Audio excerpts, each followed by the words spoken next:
Hey guys, welcome to the next video in terms of IMF boiling point and solubility. This one is going to be going over boiling point, and we're just going to pretty much go straight into an example because I'm going to assume you watched either the video prior to this where I went a little bit more in depth on the IMF interactions, or saw it in a lecture, the CLC, something like that. Okay, so this question is from exam 2 of 2018. It's the one that I took when I took this class last year.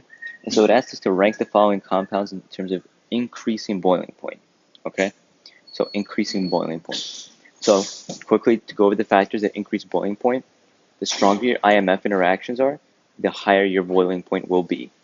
Okay, so the stronger the IMF, the higher the boiling point, and boiling point increases with the length of the chain, all right, and it decreases with branching.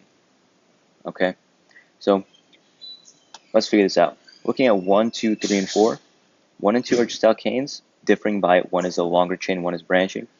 3 and 4, one has an alcohol, one is a ketone. All right.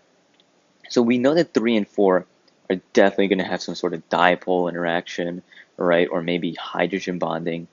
So we know that they have some decent IMFs, whereas 1 and 2 don't have anything that can form a hydrogen bond. So you should be able to tell more or less right away that, all right, so 1 and 2 are probably going to have the lowest boiling point. So I'm going to focus on those first. So the only IMFs they have are van der Waals, all right, but the difference between them is compound 1 is a longer 5-carbon chain, compound 2 has a 4-carbon parent chain, and a methyl substituent coming off of number 2 carbon. So 2 is more branched, 1 is longer and straight chain.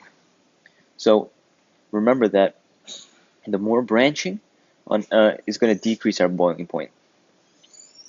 The longer your chain is, it's going to increase the boiling point. So between 1 and 2, we already shouldn't think that 1 is going to have the higher boiling point than 2.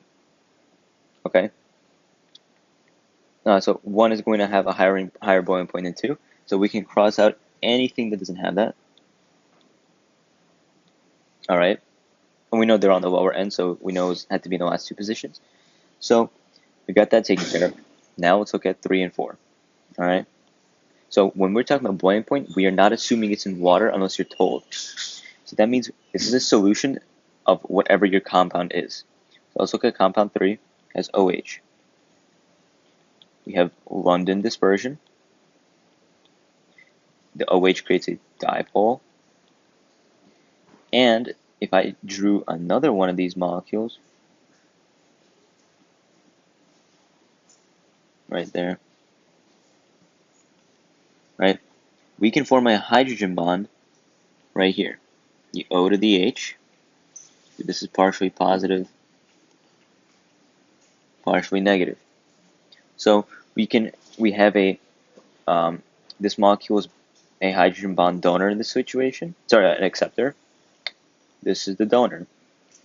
Now you can see that this molecule here can either accept, and we can use the hydrogen to be a hydrogen bond donor. So it's got two possible ways of forming hydrogen bonds. So H bond, one acceptor, one donor. Okay, and it's got no ionic interactions. So let's look at 4. So 4 is very similar to 3, and the only difference is that alcohols turn to a carbonyl. So we have London dispersion forces, just like everything else. London dispersion forces are also called van der Waals. It also has a dipole moment because of the carbonyl. How about H bonding? So if I drew another one of these, right? Drew one like that. That oxygen doesn't have any hydrogens on it. There is no hydrogen there are no hydrogens on any of these oxygens, and the hydrogens off of carbons cannot form hydrogen bonds because they are the carbon itself is not electronegative enough to create a big enough dipole between the carbon and hydrogen. So between the carbonyls, there are no hydrogen bonds. So we only have London dispersion and dipoles for compound 4. So we know that 1 is going to have a higher boiling point than 2. And the stronger the IMFs between our compounds, the higher the boiling point. So what that means is 3, because there's more IMFs and stronger ones, it will have a higher boiling point than 4. Okay, think of it this way: if I can form stronger interactions with my molecules, I need to input more heat to break those bonds. So that's what you should be thinking, right? Use that logic to help you. Increasing boiling point means you're gonna have to input more heat. So the stronger the interactions between the molecules, the more heat you'll need to be able to break them, right? And so that means 3 has a higher boiling point. So we know that our answer is going to be F. Okay. Hope this video helped you guys in terms of boiling point and the previous one on solubility. If something here didn't make sense, please feel free to go to a TA during office hours, or feel free to email me. And if you're watching this on YouTube, please feel free to leave the comment below so that others with the same question can see the comment and get their question answered at the same time. And yeah, so I will see you guys in the next video. Good luck on your exam 2 that's on Thursday. You guys will do very well. Your exam 1 average is pretty high. Alright, so just remember to relax and take your time. Good luck.